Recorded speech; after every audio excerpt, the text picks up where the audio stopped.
All right, it is time for the burning platform, which this morning is going to focus on a number of things. We had the budget speech yesterday. We got to talk about international politics.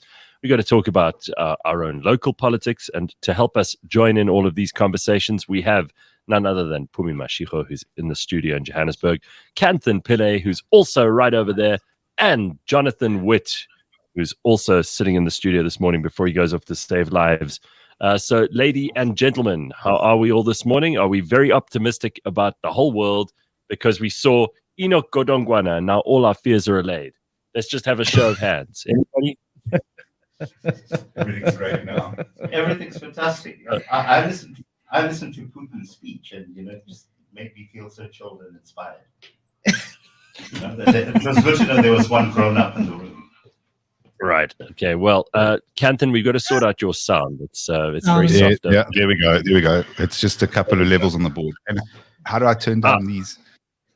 Yeah. Thanks. Sorry, technical. Yeah. Technical. How's that going? You see, this is why I didn't bother coming into the studio this morning, because I thought maybe that you guys would have it under control.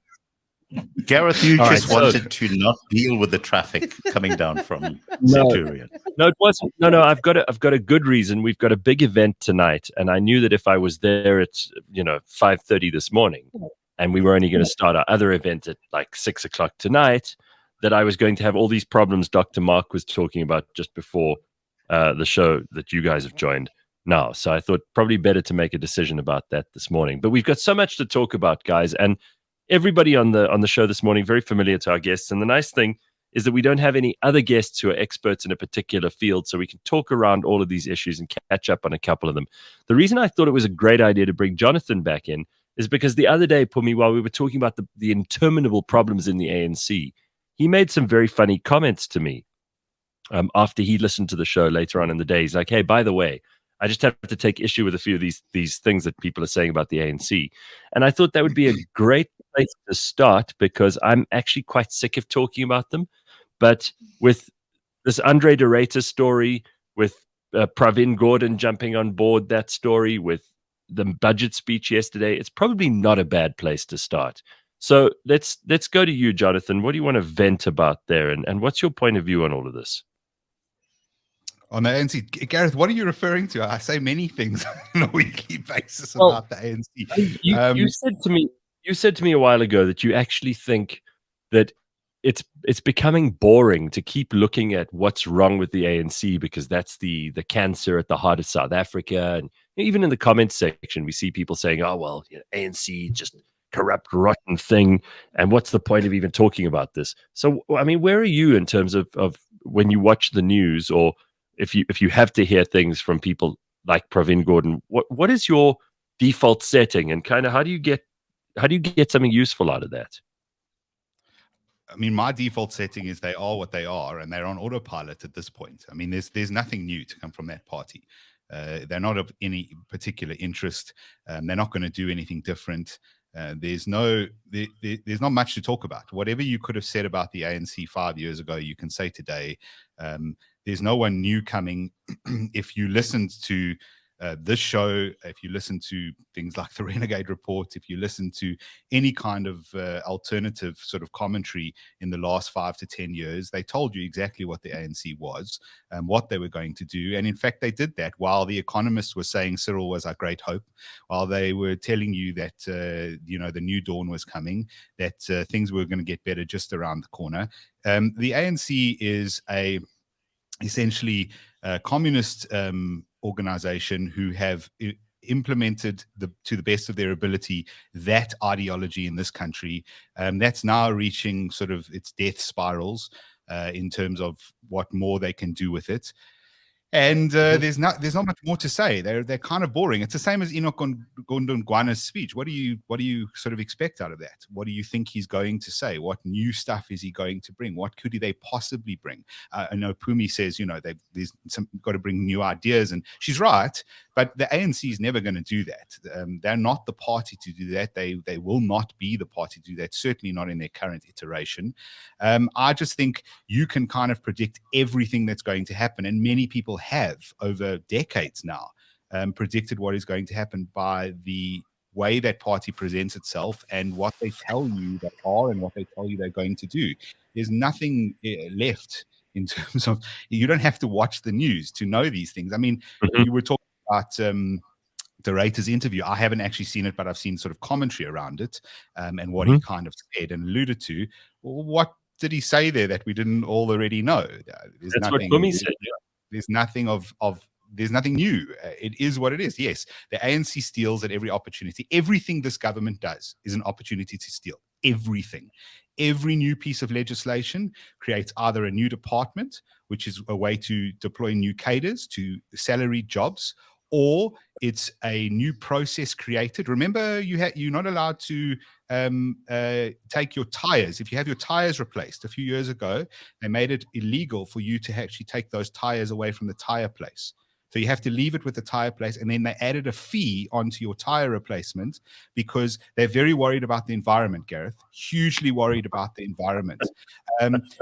No, that's complete bullshit. All those fees, like the fees for the plastic bags, like the fees you pay on a new car for carbon credits, all of that shit is just a way to steal. Now, in another country, see, this government looks at stuff and goes, "Ooh, look what they're doing in Sweden. That seems interesting." But you see, they don't look at it and go, "Well, that's a way to help the environment or be economically stable," or any of these things. They just look at it and go, "How do we benefit ourselves through this?" And that's where we are. We're sort of we're late stage African communism. And that's what we've reached. All right. Any comments on Jonathan's comments from you, Pums, and you, Kanthan? You know, we should never be disparaging a guy for speaking the truth. And can we talk about some of the more depressing highlights of the budget speech? Go ahead. Yeah, of the budget speech, because there were the crucial figure for me is that debt expenditure this year is going to be 366 billion. So that we are spending R1 billion a day, guys, on interest payments. I mean, I'm as a taxpayer, I'm down with that. So let's just use that woke expression. Let that sink in. All right, R1 billion a day that we are spending on debt. Now, if you go back not so long back, I think it was Gwede who was saying that Eskom's costing the economy R1 billion a day. Mm-hmm. Okay, and my logic right now is that if Eskom's costing us R1 billion rand a day, then surely we should be spending the R1 billion a day, so that at least we earning the additional R1 billion and can actually grow the economy to some extent. But there's some stuff, guys, that just doesn't add up in terms of what Gonangwana has been saying. Okay, right. So one of the things that he says, for example, is that they are actually anticipating that they will have a main budget primary surplus in this coming year. Now, I'm saying to myself, when the economy is losing R1 billion a day, how's that possible? Exactly how do you intend achieving that? Because this doesn't add up at all. Sure, on the assumption that you are actually expecting economic growth, then yeah, you could do that. If you're expecting it to come from better revenue collections, again, where are the better revenue collections going to come from? Because the economy is tanking. Okay, and people aren't working. And people aren't working. Businesses are closing and down. businesses are closing down. So, well, we've closed down most of those businesses. Yeah, but what I'm trying to say is that most of the stuff that Gonangwana said yesterday, his purported highlights for the budget framework, I'm calling BS on it. I'm saying that 3/4 of the stuff that he said, he just said simply because no one's going to bother to fact check the guy. And in a year's time, we're going to say, oh, yeah, well, we did say we were going to have a surplus, but you know what? In fact, we increased the deficit. But that's okay, because next year we're actually going to have a surplus. Yeah, but also, he did say the government debt is going to stabilize. It's going to stabilize at about 76%. Look, guys, he's got to say this stuff. I mean, you realize that, right? We just had a rand slide of like 15% in a week, all right? Which happened because the markets knew something we all didn't know, and they all are profit taking. But the point is, he's got to say these things. They all politicians, not in defense of Enoch, but all politicians globally need to say these things. Finance ministers generally are always going to say these typical sort of things. We're going to raise more. The economy is going to grow. We're going to stop errand spending, and we're going to decrease our debt. They say that in the United States, for example, and you know how that's turned out, Kanthan. Oh yeah. So, All right. Let me just ask you this, because you kind of hinted at this already with these environmental things, and ESG is the topic of the moment in corporate South Africa and in corporations across the world. And I think it's amazing that like Greta Thunberg, who comes in for a lot of abuse on this show, I think rightfully so, this ESG thing has become the sexiest topic in every company, where there are a bunch of people who are trying to implement all kinds of first world ideas into the operation of businesses that are barely scratching an existence out. It appears to me that these prerogatives, the idea that you've got to be a company that reflects things that before were the province of politics, are these things goals that we should be pursuing in South Africa? Are these things important to the economic and political and social development of this country? Or are they things that are being imposed on us from afar? Well, why not being just imposed from afar? No, let's just simply treat everything as an opportunity to loot, right? Doesn't that make more sense?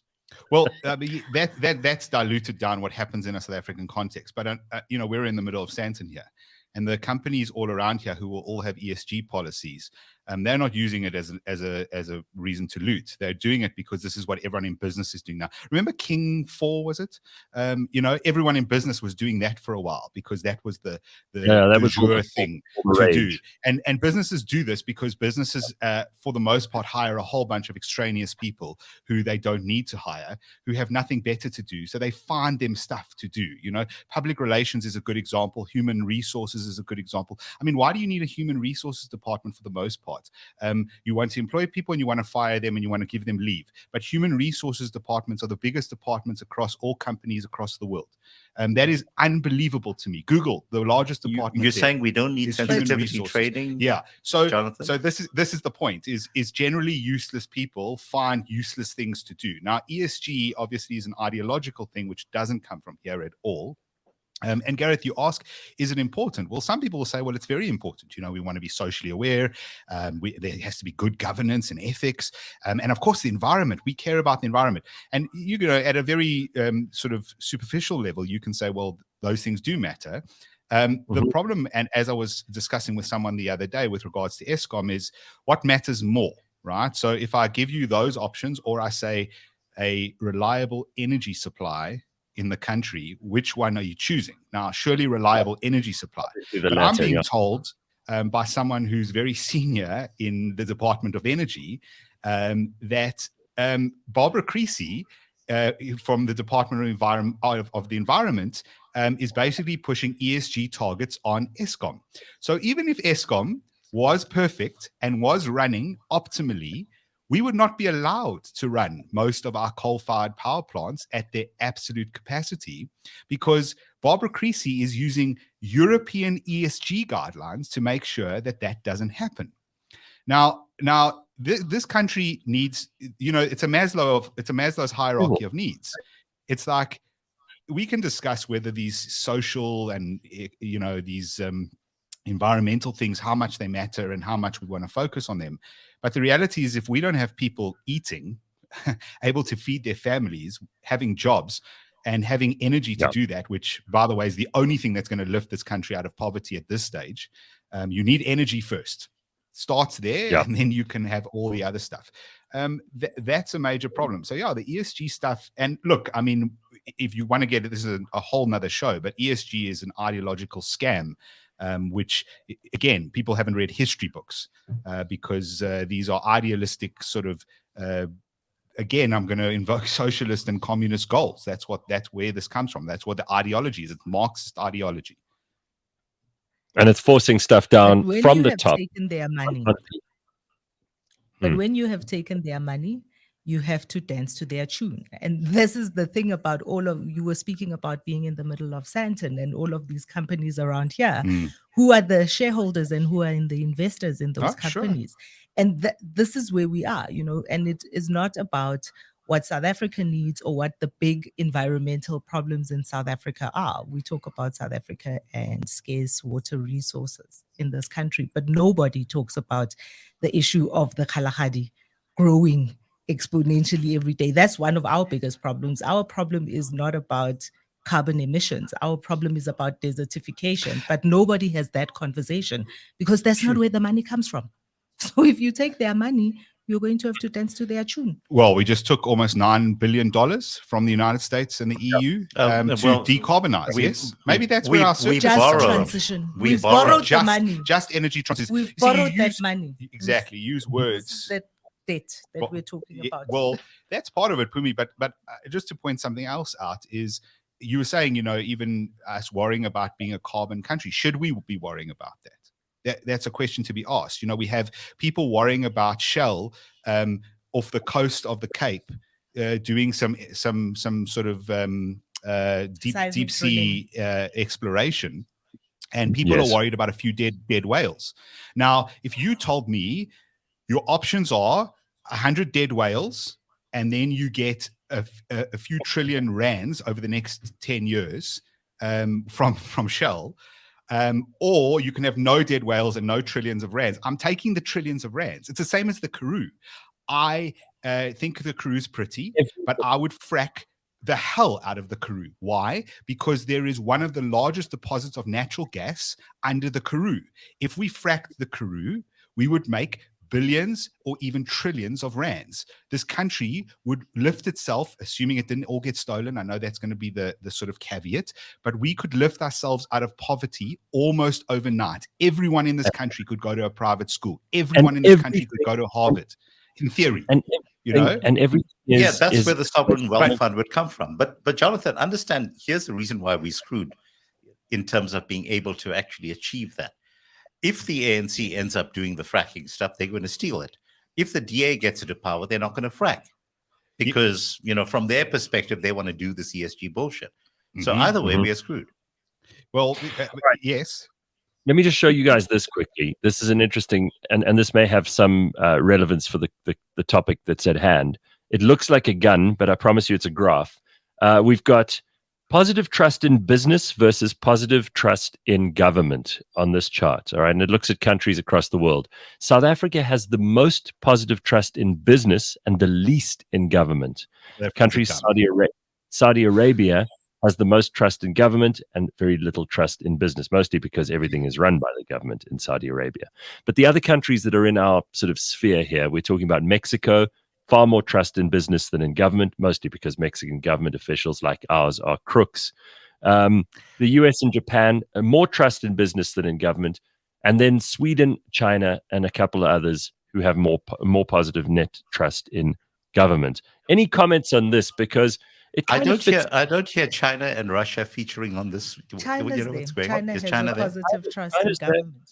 A net 5 points in the direction of government. But yes, any comments on this? Because it does, I think, pertain to these ESG rules as well. Look, I guess these, Gareth, seriously, who the fuck cares?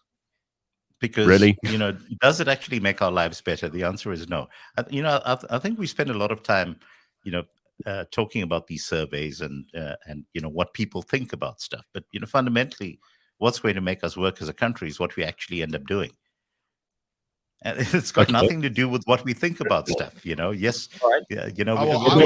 We can think kumbaya by all means. I also think it's a false dichotomy. Whether you trust your government or your businesses. People in this country have long thought, well, government is corrupt, but businesses aren't. No, that's not how that works. If you have a corrupt environment, then everyone has to operate corruptly in that environment. The reality is our businesses are very corrupt. We know this from the ones who've been caught, and they're the few who've been caught. KPMG got caught being corrupt.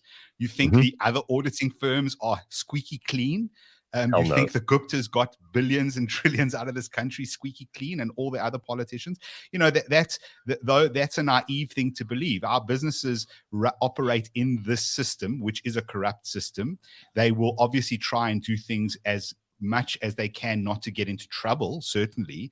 But to say that businesses in South Africa are not corrupt and the government is corrupt, that's not plausible in the kind of system we have. Look at the private companies who do like the window dressing stuff for the BEE side of things. What is that? That's corruption, right? You've looked at a law, you've gone, we can't really deal with this law because we can't find the right person of the right shade skin color to run our business, we believe. Therefore, we're going to do dual CEOs, for example. Lots of companies do that. One black guy, one white guy, right? Yeah. That's a completely irrational thing. I just want to respond, though, to something in the comments. People are like, well, if you do any of those, the fracking or the oil drilling or whatever, it'll all get stolen. That's not how theft works, guys. Why do you think our economy still functions? We have ANC cadres who are stealing. Where do they put that money? Unlike Zelensky, they're not buying chalets in Switzerland. They're spending that money at Louis Vuitton in Sandton City. And there's a cashier who works at Louis Vuitton in Sandton City who then takes the money she makes from being employed there and goes and buys food from Checkers. So, and you can obviously multiply that out because that's how economies work. You can multiply that out by thousands and millions. So the reality is even in a thieving economy, why is South Africa still functioning? How are we still functioning when our government steals almost everything, where they supply almost no services? How are we still functioning? How are there still wealthy people in this country? How do we still have a middle class that is about 12 million people? How are we doing that? The way we're doing that is even stolen money re-enters the system. Correct. It just doesn't come down. It doesn't trickle down the system the way it's kind of designed to in a non-corrupt system. But it doesn't mean that it gets taken all the way out, unless you have a scenario like Angola, where you have a ruling family who puts all the money into one bank account. Those bank accounts are outside of the country, and the expenditure of that stolen money never happens within your country. But we're very fortunate in South Africa that most of the people who are stealing like living here, like buying here, and like spending their money here. So we do still have an economy as a result of that. That's such a good point. We should only really get worried once they start opening up Swiss bank accounts. While we're talking about... Yeah, go ahead, Phums. No. So just with the mention of Zelensky, it boggles my mind that this person could, in the space of a year, squander so much goodwill. Like everybody in the world was on his side. And now... Except me. I was not. Of course you two weren't. You guys are like... Now here we are, a year later. And he's... Of course, that makes me a Russian goodwill, chill, guys. Don't you know? Talk about the Russian... Who? Well, because of the fact that I think that Zelensky is corrupt, that makes me a Russian shill. Yeah, you must support Putin, therefore. Yeah, therefore I must support Putin.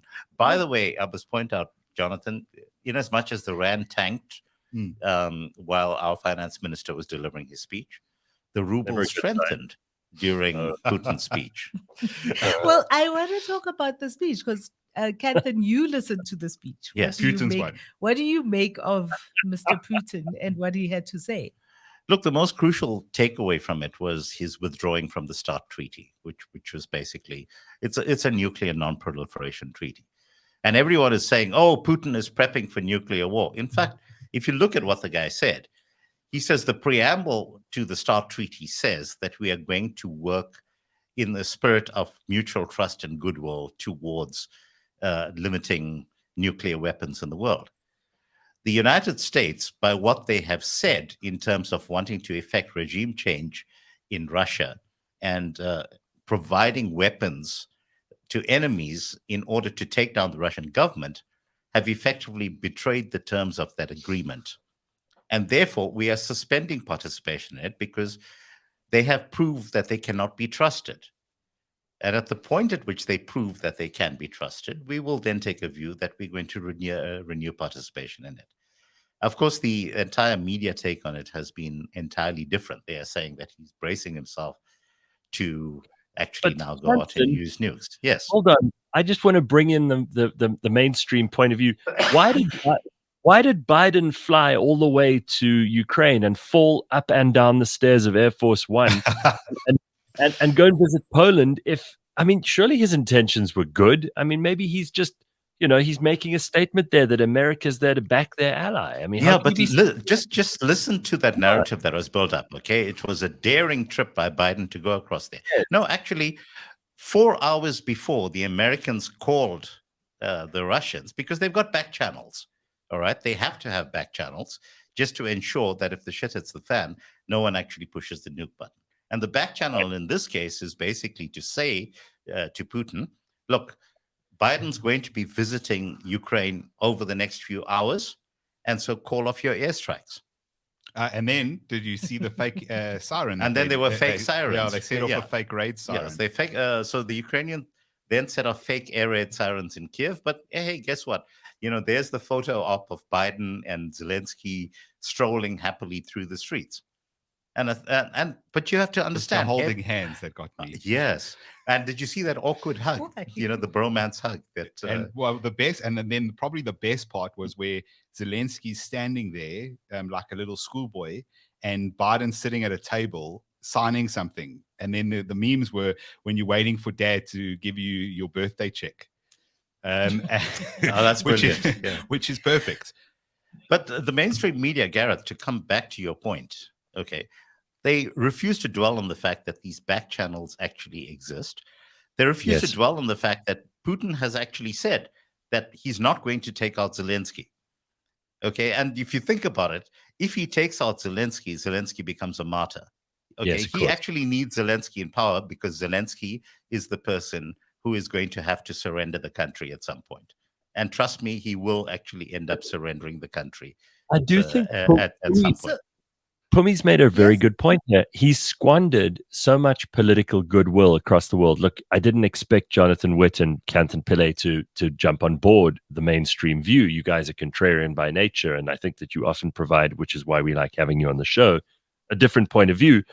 But he's really buggered this up. And I don't think the average American, I was talking to an American guy this week who said that the average American could give a damn about the Ukraine. They don't want to see their tax dollars spent there. So I think that goodwill is running at an all-time low for Zelensky. I don't think it's looking as rosy for them as it was 6 months ago. I mean, is Phumi wrong? Am I wrong? This is the issue of the 2024 elections in the United States. Without a doubt, this will be what people vote the next president of the United States based on, unless Biden brings us to a close. And I don't think he'll be able to do that, nor does he want to. You said, why did he go to the Ukraine? I mean, my sort of joking, half not joking answer is because, once in a while you have to go to your bank to check in on your account and your funds. You can't just leave it for too long, otherwise it might go dormant. And remember, Hunter Biden did major deals for the Biden family in Ukraine, and then there was that email about 10% for the big guy.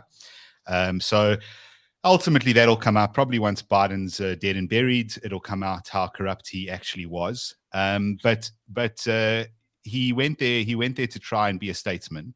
Biden is no statesman, the people. What's that? He's barely sentient. Yeah. Well, he's barely anything. But the reality is Kanthan's 100% right. You can look at everything in an idealistic fashion. You can look at the real politic or the reality of the situation. And the reality of this situation is that Putin has no choice but to try and win this war. That's what he wants to do. The minimum he's going to accept is basically some sort of withdrawal whereby he gets Donetsk, Luhansk, and a little bit of other territory. That's what he will take. And then he'll stand down. He'll sell that to the Russian people as a win. The Ukrainians, their best case scenario is to end up somewhere with something like that and be left alone by the Russians with new borders drawn and an agreement, a non-aggression type agreement. And that's their best case scenario. The problem you have is that the US's best case scenario, the people in their State Department see the best case scenario as toppling Putin. That's what they want out of this war. They want to weaken the Russian military to the point that Putin falls. And that is an incredibly dangerous game to play. Unfortunately, the lawmakers in the US are going along with it because there's a whole bunch of tie-in that happens between those lawmakers and the companies that make weapons. So that's a lot of the money laundering that's going on. We send $500 million to the Ukraine today. It comes back tomorrow to Lockheed Martin and other Boeing and other companies. Nancy Pelosi holds 30% of her stocks in those companies. And what do you know? I'm a little bit richer than I was yesterday. And none of this is a conspiracy theory. It's all there. It's open. So that's the real danger. The real danger is that the United States, their policy currently, and certainly their State Department policy, is that they do not want this war to end. Can you remember a conflict in the last 30 to 40 years where in the first year of an open armed conflict, there has been no attempt at peace negotiations? Not one attempt, nothing. That has not happened. Not between Ireland and the Northern Ireland, that they were trying on peace talks all along. Israel and the surrounding territories, peace talks all along. Every single skirmish and conflict we've had in the last 30 to 40 years, that is the first thing the leaders try to do: peace. We want to get UN peacekeepers on the ground. We want to have peace talks, but nothing with this Ukraine war. Why is that? And the answer is quite simple. People don't want it to end, those who are controlling and in charge of it. Are we ready to admit that America is the bogeyman and not Putin? Well, it's the military-industrial complex, basically, and most Americans are completely clueless. Industrial. Yeah. So, I mean, I think, it's fascinating to listen to this because the conversation is always, America always comes out of these things looking like the good guy. And well, it's because we have media shills in this country who, happily end up parroting that particular line. And, and I'm going to call out people very specifically. So, Peter Bruce is one of those media shills, who thinks that the worst possible thing that could happen right now is a Russian victory. The entire crew. The Russians have already won. Yeah. The entire crew of the Daily Maverick, they do exactly the same thing. And look, you can understand in the case that there is actually money that flows into the greater journalists. No, but it's not only that. Remember, it's the moral argument, right? So there's an ideological argument, but they don't make that argument. They make a moral argument. It's the same as the environment, right? So the minute you go, I'm not interested in ESG, for example, they turn around and go, but don't you care about the environment? And it's the same here. If you go, this war is dumb and it needs to end, and if Ukraine needs to surrender some territory, then that's the real reality of what needs to happen. They turn around and go, well, you support Putin, as you mentioned, and they sort of accuse you of supporting the aggressor. And the problem is that's not how the world works. So I think Putin is the aggressor here. I think he was wrong to invade another country. I also acknowledge that, unfortunately, the history of humanity is one littered with war. And in war, some people are victors and some are losers. Sometimes the people you want to win and sometimes not. In this instance, the power is Russia. The West should have stopped Putin from ever entering Ukraine. Right? They had over 18 months to do that. And my point is that if Trump had been in power, this would never have happened. Because immediately at the point at which Putin crossed over into the Donbass, Trump would have had troops on the ground. Come hell or high water. And he would have put a lot of heavy military on the border, which they did. Weaponry, which yes. All right, we're gonna save that. I just want to bring a poll into this because we've introduced this now as a regular thing. So I put up a poll, which we will go live with in just a couple of seconds. And if you're on YouTube, you can vote in this. We want to have your vote. The war in Ukraine rages on. A, Russia will win. B, the Ukraine will win. C, other forces want the war to continue. Or D, South Africa will broker peace.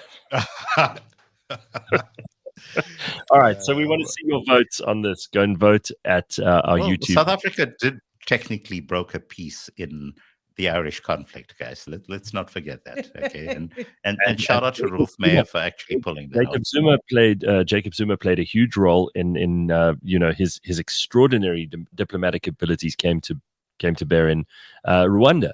Let's not forget. Burundi, yes, absolutely. Burundi, yeah. And we didn't have load shedding in 2018. I'm just putting it out there. Yeah, that's right. Right.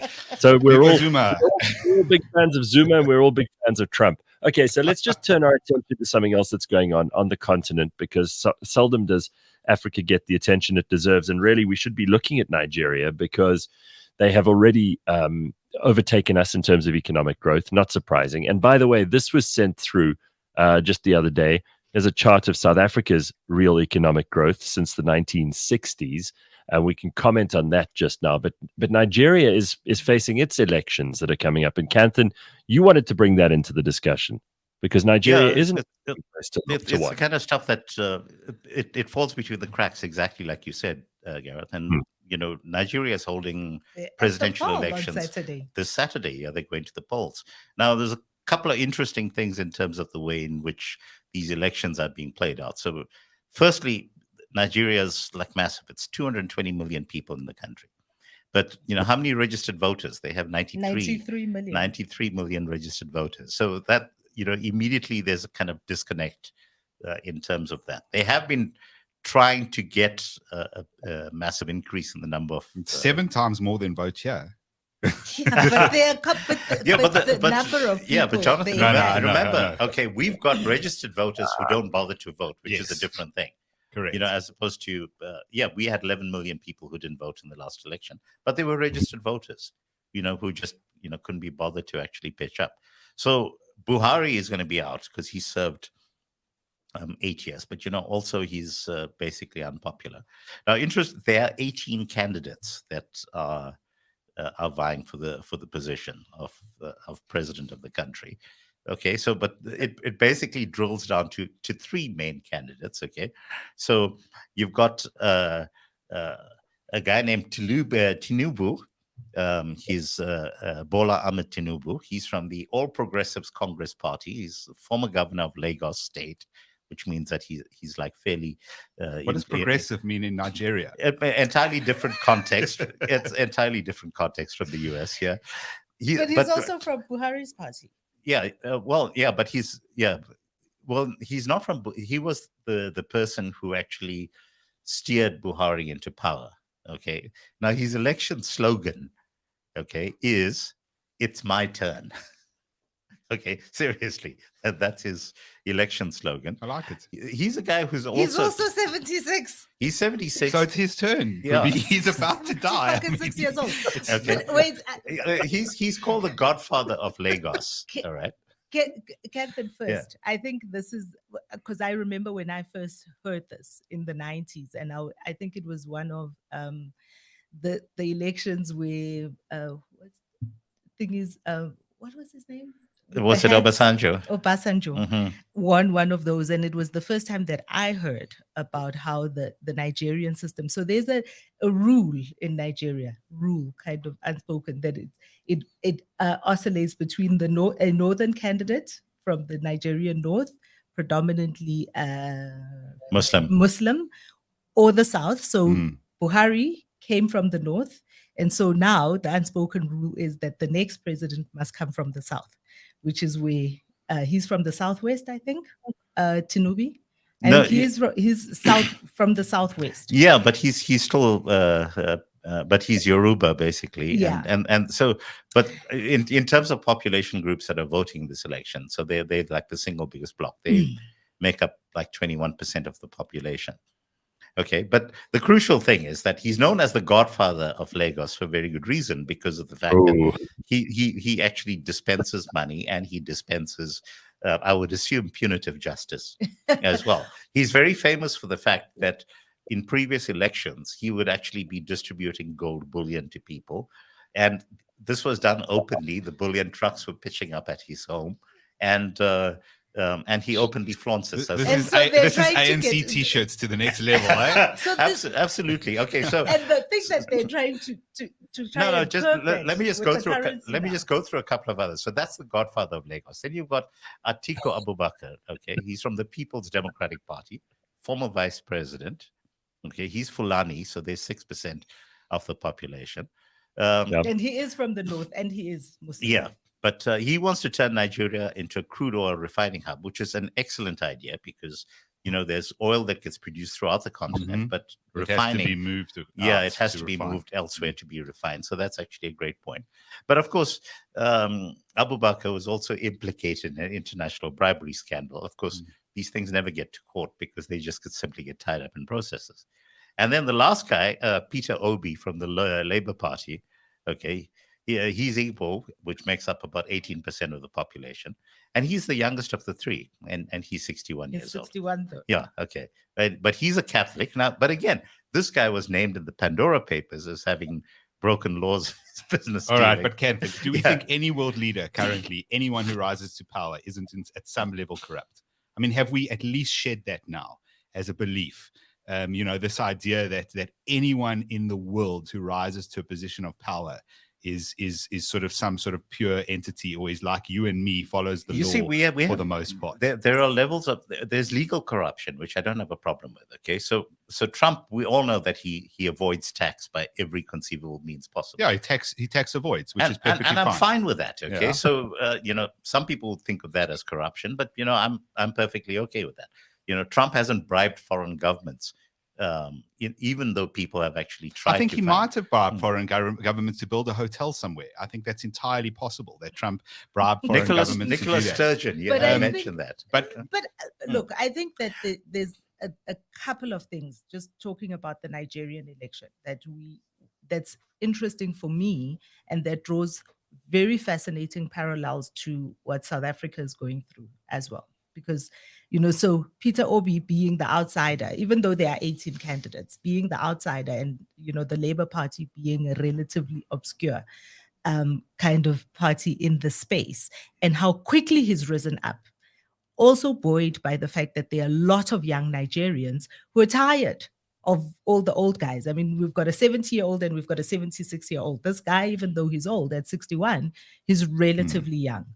And what he represents for a lot of young Nigerians is a departure from the same old. So there is definitely an understanding in Nigeria that there's nothing they're going to do about the levels of corruption, but what they're hoping for, I think that the young people are hoping for, which is what we're seeing in South Africa as well, is we're seeing a lot more young people wanting to come into the space and be part of the change that is happening in the country. And that's also why all these new parties are making an inroad, right? So PA, the Patriotic Alliance, no matter what you think of them, if you think about Rise and Zanzi and what they're talking about, and the noises that Mmusi Maimane is making as well, these are the things that, for me, watching what's going to happen in Nigeria over this coming weekend is going to be very fascinating. So you're sounding vaguely hopeful in terms of this guy. But you can't be hopeful, though. Let me tell you. You know why? Because the Labour Party in Nigeria is a social democrat party. Exactly. Right. And a social democrat party will just be terrible for Nigeria, no better than they currently have. You see, this is the problem. Is we were discussing, and we have the same problem in South Africa, and in general we have this problem globally. The Americans, funnily enough, are the only ones who don't have this problem. So when Nigerians go to the polls, they seem to be voting for a guy. They vote for a candidate. We do the same kind of stuff. We either vote for the party that we've always voted for, or like, for historical reasons, from just the brand perspective, or people are just voting for that broader idea. And the issue is that nobody sort of sits back and goes, right, what do I believe personally? How do I behave in my personal life at home? And how does this party feel about those things? What would they do on those things? So go vote for some guy who's younger, great, and he's a social democrat, great. And now you have ESG in Nigeria. Well done. That's not going to serve you. We have the same problem in South Africa. South Africans are social conservatives. If you poll South Africans, they poll socially conservative. They behave like Republican Americans. That is what the majority of South Africans are, like it or not. I'm not necessarily a social conservative, but I recognize that that's what the majority of this country is. Yeah. The problem is when people get into that voting booth, they don't go, is the ANC socially conservative? Do they believe socially conservative things? Not based on any way they've behaved in the last 30 years. The DA, do they believe in socially conservative things? No, they don't. No, they don't. The reality is what do I believe economically? So do I tell my child that they should just kind of not do too well and don't focus on school, don't pay too much attention to the teacher, you don't need to work hard, life will just give you stuff? Is that what I teach my child? Or do I teach him you need to work hard for everything you get in life? Then when you go into that voting booth, why are you voting for the party that believes in things like employment equity? Why are you voting for that party? You don't teach your own children that, but you then vote for that party.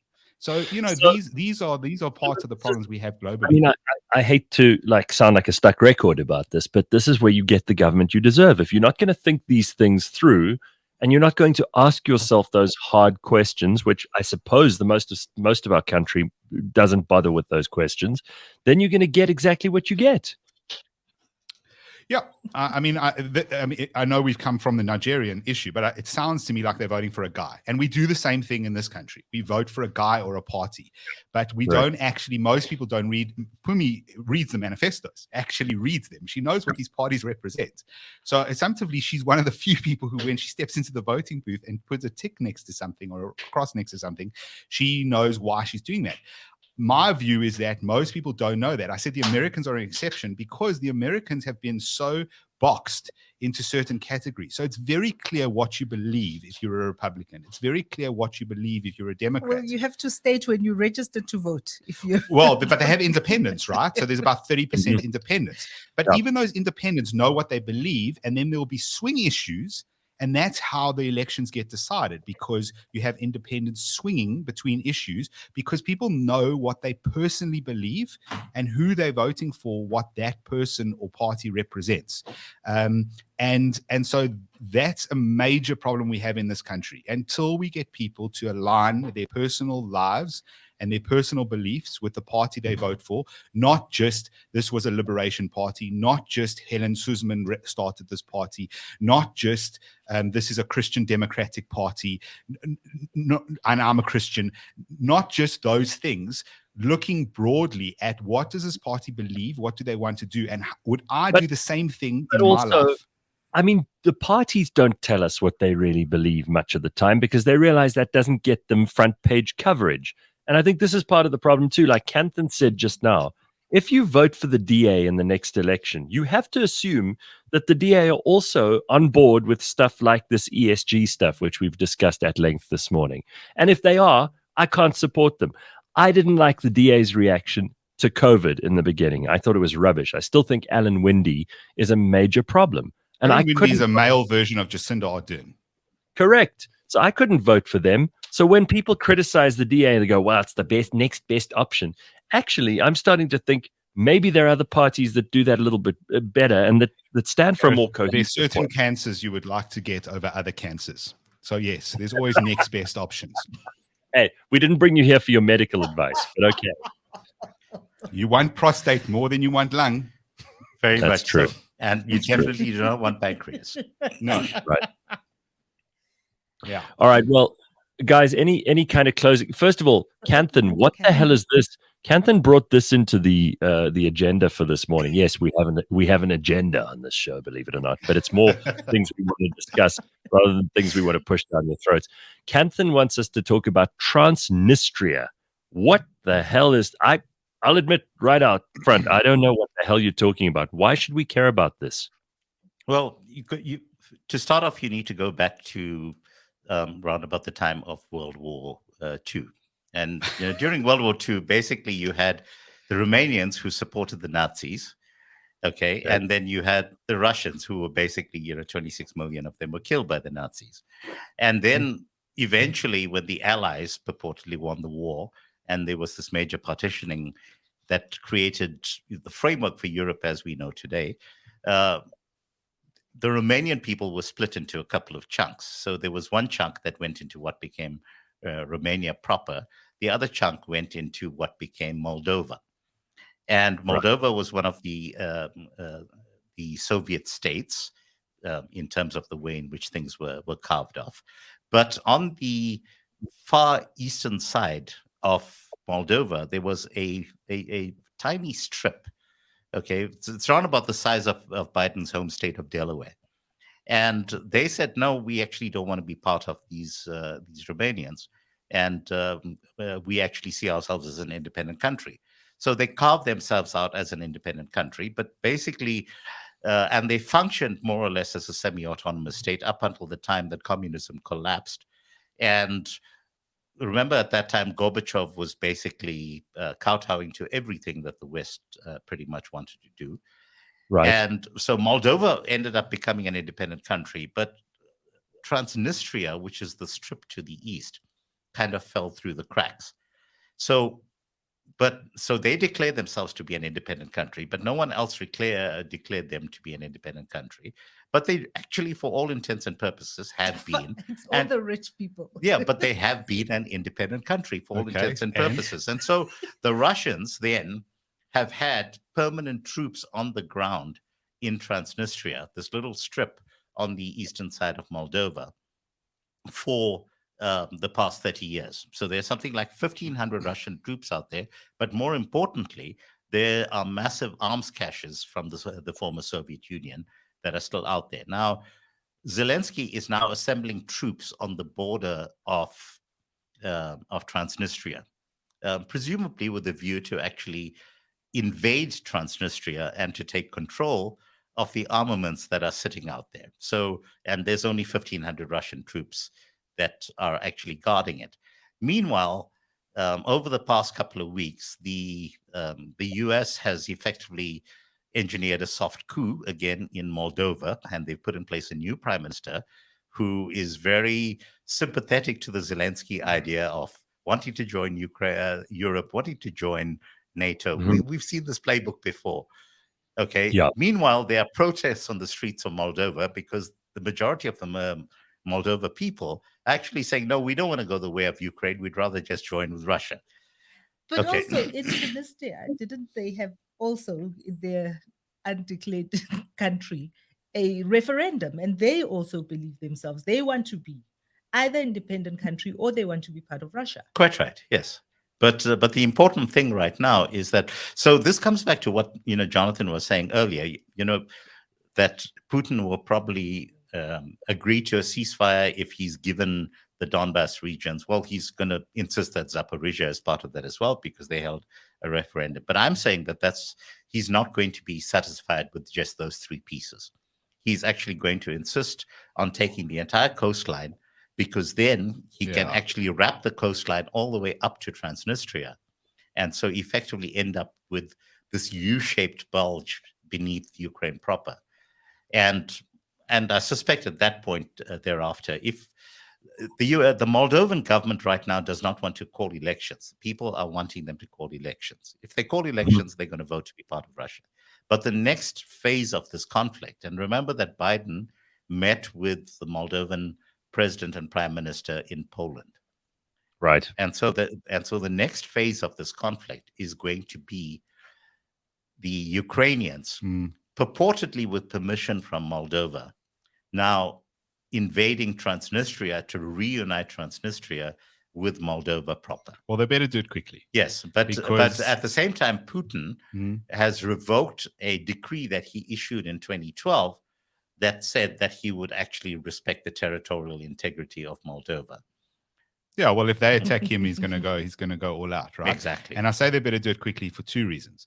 They've got about 6 months of sort of spring, summer coming up in which they can actually be effective on the ground. That's number one. And number two, by the time 2024 comes, this is all over. Because, as I said, this will be the biggest topic for the presidential election. If this war is still ongoing and they are funneling money to the Ukraine and these proxy wars come 2024 primaries, Trump walks away with it. I see there's some comments about DeSantis. I'm sorry, guys, DeSantis ain't beating Trump, not in Ohio or any of those states. We'll see about Super Tuesday. It'll be interesting.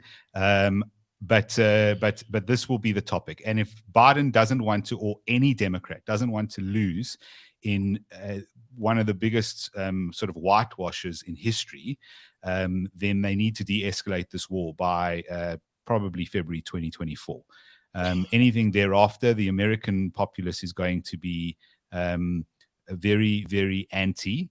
And mail-in voting and harvesting aside, this policy will end the 2024 Democratic campaign. So they've got 6 months to do it. They've got until basically October. So I just want to get to the poll results because we've only got about a minute left of this. The question was, the war in the Ukraine rages on. A, Russia will win. B, Ukraine will win. C, other forces want the war to go on. Or D, South Africa will broker peace. Believe it or not, 16%, that's more than thought the Ukraine would win, thought South Africa would broker peace.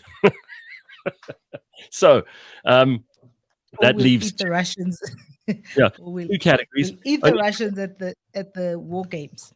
22% of people said Russia will win, but the majority, 52%, said the other forces want the war to go on. And we will continue raging on the burning platform next week. Jonathan Witt, always good to have you on. Thank you very much for saying things as clearly as you do. Kanthan, we will catch up with you in another couple of days' time.